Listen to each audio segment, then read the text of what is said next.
ഓരോ ലോകരാഷ്ട്രങ്ങൾക്കും ഒരുപാട് വിശേഷണങ്ങളുണ്ട്. ആ വിശേഷണങ്ങളിലേക്കാണ് നാം ഇന്ന് പോകുന്നത്. ഒന്നാമത്തത്, അംബരചുംബികളുടെ നഗരം ന്യൂയോർക്ക്. അംബരചുംബികളുടെ നഗരം ന്യൂയോർക്ക്. അമേരിക്കയുടെ കളിസ്ഥലം കാലിഫോർണിയ. അമേരിക്കയുടെ കളിസ്ഥലം കാലിഫോർണിയ. അനശ്വര നഗരം റോം. ഇമ്പോർട്ടൻ്റ് ആണ്, അനശ്വര നഗരം റോം. ഓക്കെ, അടുത്തതായിട്ട് ബാക്കിയുള്ളതൊന്നും ഇമ്പോർട്ടൻ്റ് എന്നല്ല, ബാക്കിയുള്ളതിനേക്കാളും കൂടുതൽ എക്സാമിന് ചോദിച്ചിട്ടുള്ളത് അല്ലെങ്കിൽ കുറച്ചുകൂടെ ബേസ് ആയിട്ടുള്ള കാര്യങ്ങളാണ് ഞാൻ ഈ അണ്ടർലൈൻ ചെയ്യാൻ പോകുന്നത്. എല്ലാം ആവശ്യമുള്ളതാണെങ്കിൽ പോലും കുറച്ചുകൂടെ ഇമ്പോർട്ടൻ്റ് ആയിട്ടുള്ളത് പ്രീവിയസ് ക്വസ്റ്റ്യൻസ്. ഇപ്പോൾ അടുത്ത കാലത്തായിട്ട് ഇതിനുള്ള ക്വസ്റ്റ്യൻ അല്പം കുറവാണെങ്കിലും ഏറ്റവും കൂടുതൽ ചോദിച്ചിട്ടുള്ള ക്വസ്റ്റ്യൻസ് ആണ് ഞാനിപ്പോൾ അണ്ടർലൈൻ ചെയ്യുന്നത്. ഓക്കെ, അഹല്യാനഗരം ഇൻഡോർ. അഹല്യാനഗരം ഇൻഡോർ. 1000 ആനകളുടെ നാട് ലാവോസ്. 1000 ആനകളുടെ നാട് ലാവോസ്. അടുത്ത, ആധുനിക ബാബിലോൺ ലണ്ടൻ. ആഫ്രിക്കയുടെ ഹൃദയം ചാഡ്. ആഫ്രിക്കയുടെ ഹൃദയം ചാഡ്. പക്ഷേ എപ്പോഴും തെറ്റിപ്പോകാൻ സാധ്യതയുള്ള ഒന്നാണ് ആഫ്രിക്കയുടെ നിലച്ച ഹൃദയം. ആഫ്രിക്കയുടെ നിലച്ച ഹൃദയം ചോദിച്ചാൽ ബുറൂണ്ടി. ഓക്കെ, ആഫ്രിക്കയുടെ ഹൃദയം ചാഡ്, ആഫ്രിക്കയുടെ നിലച്ച ഹൃദയം. ഈ വാക്കൊന്ന് ശ്രദ്ധിക്കുക, നിലച്ച ഹൃദയം. നിലച്ച ഹൃദയം ചോദിച്ചു കഴിഞ്ഞാൽ ബുറൂണ്ടി.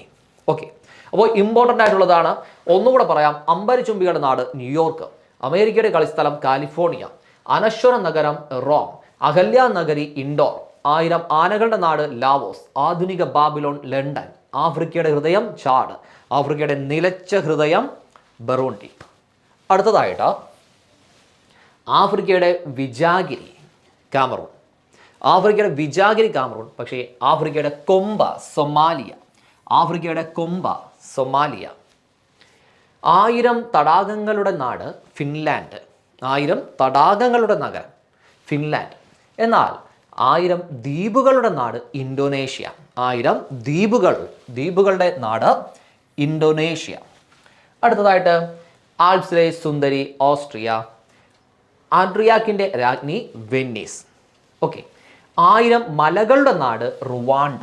ഇമ്പോർട്ടൻ്റ് ആണ്, 1000 മലകളുടെ നാട് റുവാണ്ട. ആറ്റ്ലസിൻ്റെ മുത്ത് എന്നറിയപ്പെടുന്ന ക്യൂബ. ആറ്റ്ലസിൻ്റെ മുത്ത് ക്യൂബ. ഇന്ത്യയുടെ സിലിക്കൺ വാലി വളരെ വളരെ ഇമ്പോർട്ടൻ്റ് ആണ്. ഇന്ത്യൻ ജോഗ്രഫിക്കകത്ത് പോലും ചോദിക്കാനുള്ള ക്വസ്റ്റ്യനാണ്. ഇന്ത്യയുടെ സിലിക്കൺ വാലി എന്നറിയപ്പെടുന്നത് ബാംഗ്ലൂർ. ഇന്ത്യയുടെ സിലിക്കൺ വാലി എന്നറിയപ്പെടുന്നത് ബാംഗ്ലൂർ. ഒന്നുകൂടെ, ആഫ്രിക്കയുടെ വിജാഗിരി കാമറൂൺ, ആഫ്രിക്കയുടെ കൊമ്പ് സൊമാലിയ, 1000 തടാകങ്ങളുടെ നാട് ഫിൻലാൻഡ്, 1000 ദ്വീപുകളുടെ നാട് ഇന്തോനേഷ്യ. അടുത്ത, ആൽപ്സിലെ സുന്ദരി ഓസ്ട്രിയ, ആഡ്രിയാറ്റിക്കിൻ്റെ രാജ്ഞി വെന്നീസ്, 1000 മലകളുടെ നാട് റുവാണ്ട, അറ്റ്ലസിൻ്റെ മുത്ത് ക്യൂബ, ഇന്ത്യയുടെ സിലിക്കൺ വാലി ബാംഗ്ലൂർ. ഓക്കെ, അടുത്തതായിട്ടാ ഇനിയുള്ളത് ഇന്ത്യൻ ജോഗ്രഫിക്കകത്തും ചോദിക്കാൻ സാധ്യതയുള്ള കുറച്ച് ക്വസ്റ്റ്യൻസ് പറയുന്നു. നമ്മൾ പൊതുവേ വേൾഡ് ജോഗ്രഫിക്കകത്താണ് ഈ പറയുന്ന ലോകരാഷ്ട്രങ്ങളും അവയുടെ സവിശേഷതകളും വരുന്നുവെങ്കിലും ബേസിക് ഫാക്ട്സ് ആയിട്ട് അല്ലെങ്കിൽ ലാസ്റ്റ് ഗ്രേഡ് ലെവലിൽ പോലും ചോദിക്കാനുള്ള കുറച്ച് ക്വസ്റ്റ്യൻസ് ആണ്. ഇന്ത്യൻ മഹാസമുദ്രത്തിലെ മുത്ത് ശ്രീലങ്ക. ഇന്ത്യൻ മഹാസമുദ്രത്തിലെ മുത്ത് നമുക്കറിയാം. നമ്മുടെ പെനിൻസുലർ ഇന്ത്യയുടെ ഭാഗത്ത് നോക്കിക്കഴിഞ്ഞാൽ ഏറ്റവും താഴെയായിട്ട് ഒരു ചെറിയ രാജ്യമായിട്ട് നിൽക്കുന്ന, ഒരു ചെറിയ ദ്വീപ് രാജ്യമായിട്ട് നിൽക്കുന്നതാണ് ശ്രീലങ്ക. അപ്പോൾ അതുകൊണ്ട് തന്നെ ഇന്ത്യൻ മഹാസമുദ്രത്തിലെ മുത്ത്.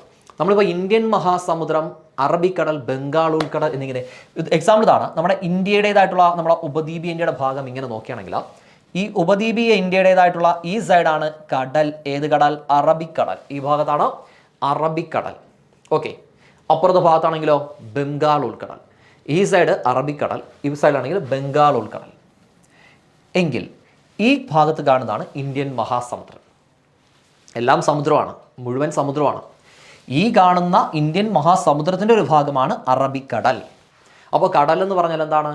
കരയോട് ചേരുന്ന സമുദ്രഭാഗമാണ് കടൽ. കരയോട് ചേരുന്ന സമുദ്രഭാഗം. അപ്പോൾ ഈ സൈഡ് കരയോട് ചേർന്ന് കിടക്കുന്നതിനാൽ ഇതിനെ അറബിക്കടൽ എന്ന് വിളിക്കും. ഓക്കെ, ഇനി അപ്പുറത്തെ ഭാഗമാണെങ്കിലോ കരയോട് ചേർന്ന് കിടപ്പുണ്ട്. പക്ഷെ അവിടെ ഒരു ചെറിയ വ്യത്യാസമുണ്ട്. 3 കരകളാൽ ചുറ്റപ്പെട്ട് കിടക്കുന്ന ഒരു ഭാഗമാണ്. ഏകദേശം നമ്മുടെ ഈ ഭാഗം ഇങ്ങനെയായിരിക്കും കാണുക. ഇവിടെ ഇന്ത്യയുണ്ട്, ഈ സൈഡിൽ നോക്കിക്കഴിഞ്ഞാൽ ബംഗ്ലാദേശ് ഉണ്ട്, ഈ ഭാഗത്താണെങ്കിലോ നമ്മുടെ മ്യാൻമറൊക്കെ ഉണ്ട്. അപ്പോൾ ഇങ്ങനെ മറ്റു രാഷ്ട്രങ്ങളാൽ ചുറ്റപ്പെട്ട് കിടക്കുന്ന ഇത് ഉള്ളിലോട്ട് കയറി കിടക്കുന്ന ഈ കടലിനെ വിളിക്കുന്ന പേര് ഉൾക്കടൽ. ഉൾക്കടൽ. 3 ഭാഗവും കരയാൽ ചുറ്റപ്പെട്ട കടലിനെ വിളിക്കുന്ന പേരാണ് ഏത്? ഉൾക്കടൽ. അപ്പോൾ ഇത് മുഴുവൻ ഇന്ത്യൻ മഹാസമുദ്രമാണ്. അതിനകത്തുള്ള കരയോട് ചേരുന്ന സമുദ്രഭാഗത്തെ വിളിക്കുന്ന പേര് കടൽ. 3 ഭാഗവും കരയാൽ ചുറ്റപ്പെട്ടാൽ വിളിക്കുന്നത് ഉൾക്കടൽ. അപ്പോൾ ഇത് അറബിക്കടൽ, ഇത് ബംഗാൾ ഉൾക്കടൽ, ബേ ഓഫ് ബംഗാൾ. അപ്പോൾ ഇന്ത്യൻ മഹാസമുദ്രമാണ് മൊത്തമെങ്കിലും പൊതുവെ നാം പറയുമ്പോൾ ഇത് അറബിക്കടലും ഇവിടെ ബംഗാൾ ഉൾക്കടലും ഇവിടെ ഇന്ത്യൻ മഹാസമുദ്രം. അറബിക്കടൽ, ബംഗാൾ ഉൾക്കടൽ, ഇന്ത്യൻ മഹാസമുദ്രം. ക്ലിയർ ആണല്ലോ? ഇന്ത്യയുടെ പടിഞ്ഞാറ് ഭാഗം അറബിക്കടൽ, കിഴക്ക് ഭാഗം ബംഗാൾ ഉൾക്കടൽ, തെക്ക് ഭാഗം ഇന്ത്യൻ മഹാസമുദ്രം. അപ്പോൾ ഇന്ത്യൻ മഹാസമുദ്രത്തിൻ്റെ ഭാഗത്തായിട്ടാണ് ഏത് വരുന്നത്? നമ്മുടെ ശ്രീലങ്ക വരുന്നത്.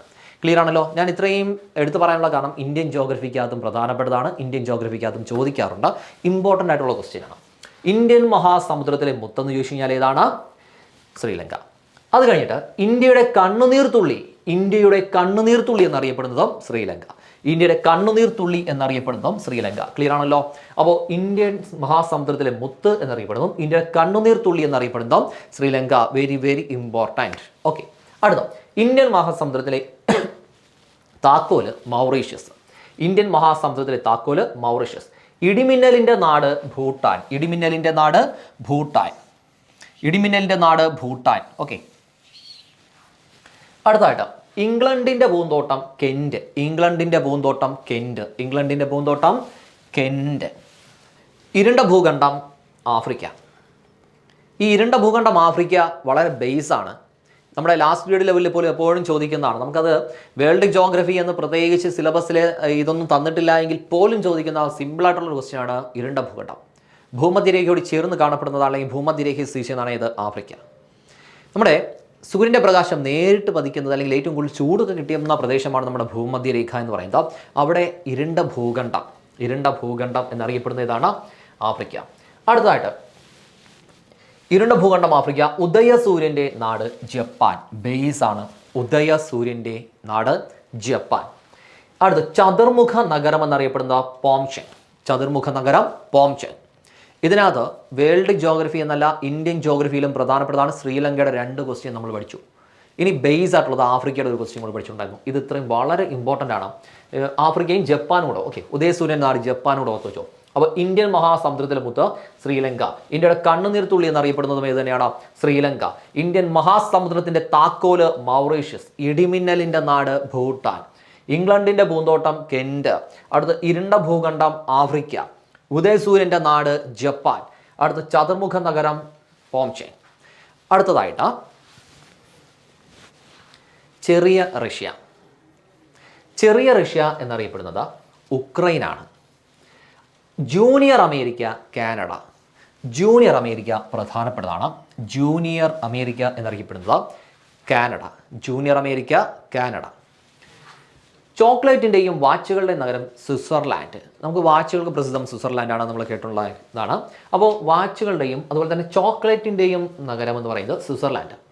ജലഗതാഗത നഗരം വെന്നീസ്. വളരെ ഇമ്പോർട്ടൻ്റ് ആണ്, നമ്മുടെ ജലഗതാഗതത്തിന് പ്രസിദ്ധമാണ് വെന്നീസ്. അടുത്ത kingdom in sky. Kingdom in sky എന്ന് പറയുന്നത് ലെസാത്തോ. ഓക്കെ, അടുത്ത Switzerland of middle east Lebanon. Middle east എന്ന് പറയുന്നത് ലെബനനാണ്. അടുത്ത ഗെയ്സറുകളുടെ നാട്, ഗ്ലേസിയറുകളുടെ നാട്. വളരെ ഇമ്പോർട്ടൻ്റ്. ഇത് രണ്ടും അങ്ങോട്ടും ഇങ്ങോട്ടും മാറിപ്പോരുത്. ഒന്ന് ഗെയ്സറുകളുടെ നാട് എന്നറിയപ്പെടുന്നത് ഐസ്ലാൻഡ്. എന്നാൽ ഗ്ലേസിയറുകളുടെ നാട് എന്നറിയപ്പെടുന്നത് കാനഡ. ഓക്കെ ആണല്ലോ? ഗെയ്സറുകളുടെ നാട് എന്നറിയപ്പെടുന്നത് ഐസ്ലാൻഡ്. എന്നാൽ ഗ്ലേസിയറുകളുടെ നാട് എന്നറിയപ്പെടുന്നത് കാനഡ. എന്താണ് ഗെയ്സർ, എന്താണ് ഗ്ലേസിയർ? ഗ്ലേസിയറുകൾ എന്ന് പറഞ്ഞാൽ നമുക്ക് ഗീസർ എന്ന് പറഞ്ഞാൽ എന്താണ്? ഗീസറുകൾ വേറെയാണ്, ഗ്ലേസിയറുകൾ വേറെയാണ്. ഇതിൽ ഗീസർ ആദ്യം പറയാം. ഗെയ്സർ ആദ്യം പറയാം. ഈ ഗെയ്സർ എന്ന് പറഞ്ഞാൽ ഭൂമിയുടെ ഉള്ളിൽ നിന്നിട്ട് ചീറ്റിത്തെറിക്കുന്ന ചൂട് നീരുറയെ വിളിക്കുന്ന പേരാണ് ഗെയ്സറുകൾ എന്ന് പറയുന്നത്.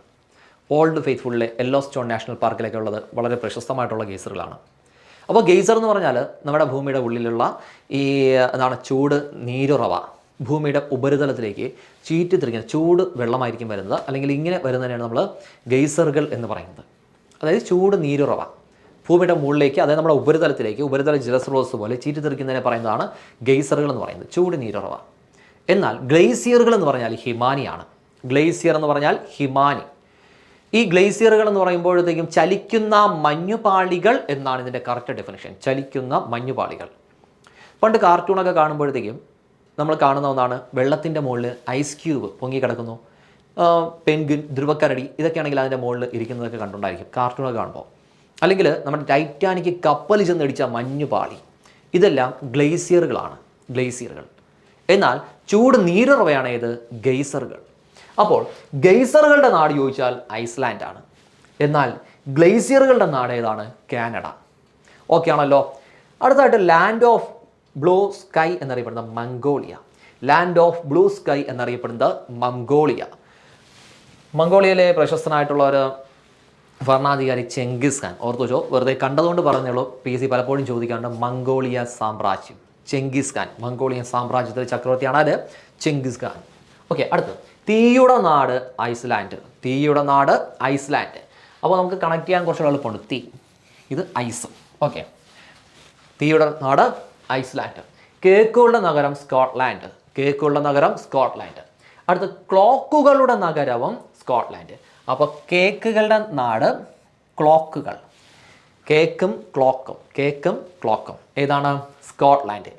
ക്ലോക്കുകളുടേതാണ് ഏത്? സ്കോട്ട്ലാൻഡ്. കുറച്ച് മുന്നേ വാച്ചുകൾ പഠിച്ചു, ഏതാണ്? സ്വിറ്റ്സർലാൻഡ്. വാച്ചുകളുടേത് സ്വിറ്റ്സർലാൻഡ്. വാച്ചുകളുടെ നാട് ഏതാണ്?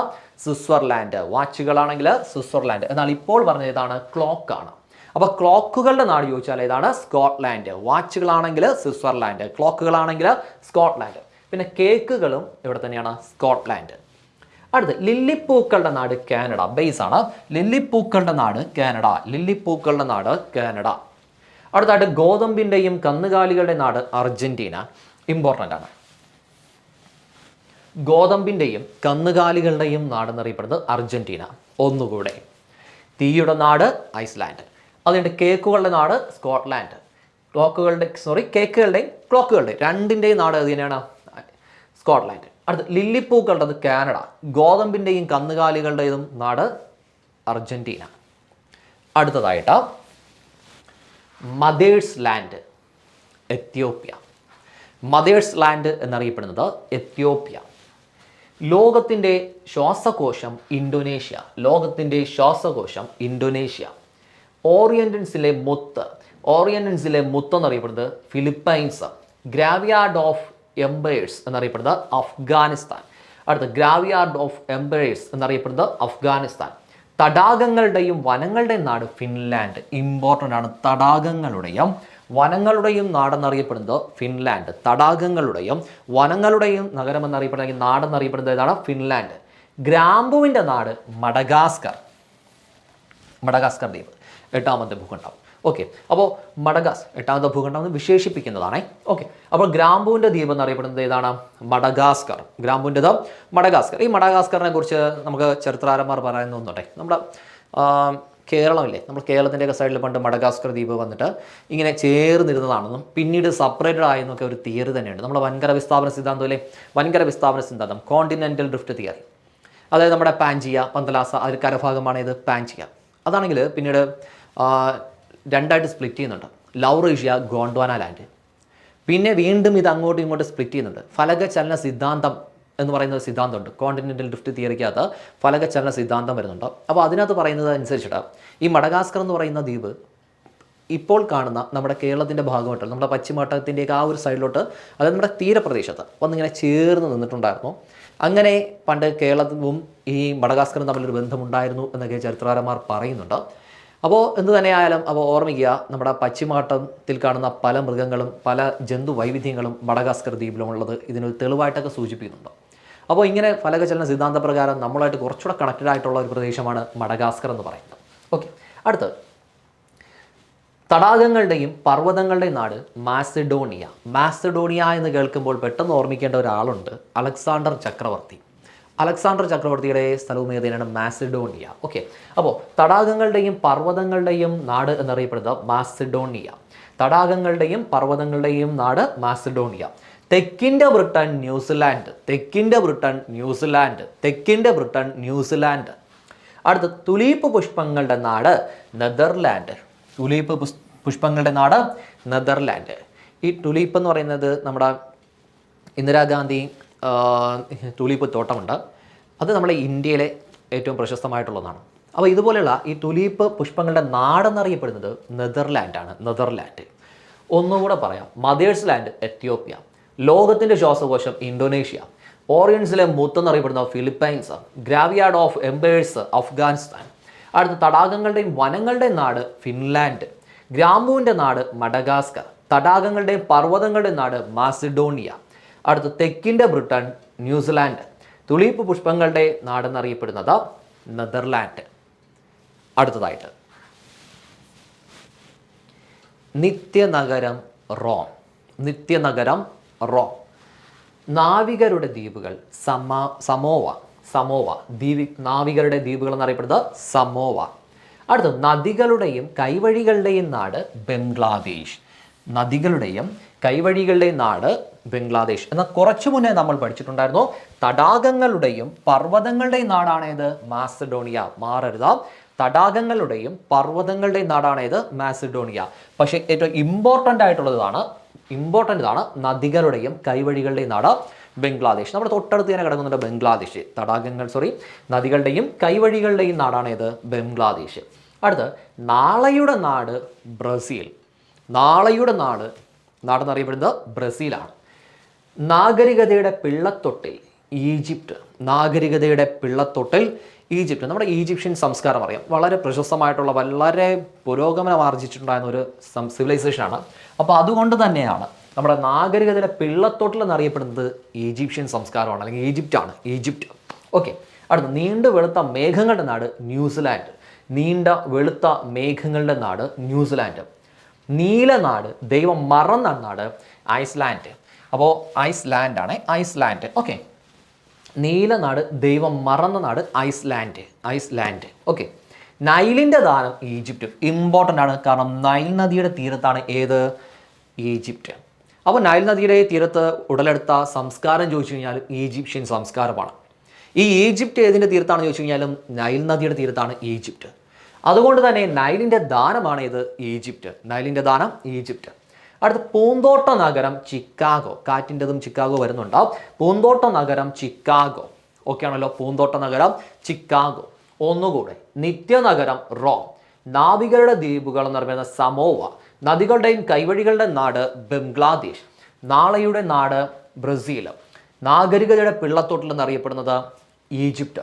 നീണ്ട വെളുത്ത മേഘങ്ങളുടെ നാട് ന്യൂസിലാൻഡ്. നീലനാട്, ദൈവം മറന്ന നാട് ഐസ്ലാൻഡ്. നൈലിൻ്റെ ദാനം ഈജിപ്റ്റ്. പൂന്തോട്ട നഗരം ചിക്കാഗോ. ക്ലിയർ ആണല്ലോ ഇത്രയും. നെക്സ്റ്റ് ധവള നഗരം ബെൽഗ്രേഡ്. ധവള നഗരം ബെൽഗ്രേഡ്. പറക്കുന്ന മത്സ്യങ്ങളുടെ നാട് ബാർബഡോസ്. ഇമ്പോർട്ടൻ്റ് ആണ്. പറക്കുന്ന മത്സ്യങ്ങളുടെ നാട് ബാർബഡോസ്. പാലങ്ങളുടെ നഗരം വെന്നീസ്. നേരത്തെ പറഞ്ഞു ജലഗതാഗതത്തിന് പ്രശസ്തമാണ് വെന്നീസ്. അപ്പോൾ അങ്ങനെയാണെങ്കിൽ നമ്മളെ ജലവുമായി ബന്ധപ്പെട്ട് തന്നെ പാലവും കൂടെ പഠിച്ചോളൂ. പാലങ്ങളുടേതായിട്ടുള്ള നഗരം ചോദിച്ചു കഴിഞ്ഞാലും ഏതാണ്?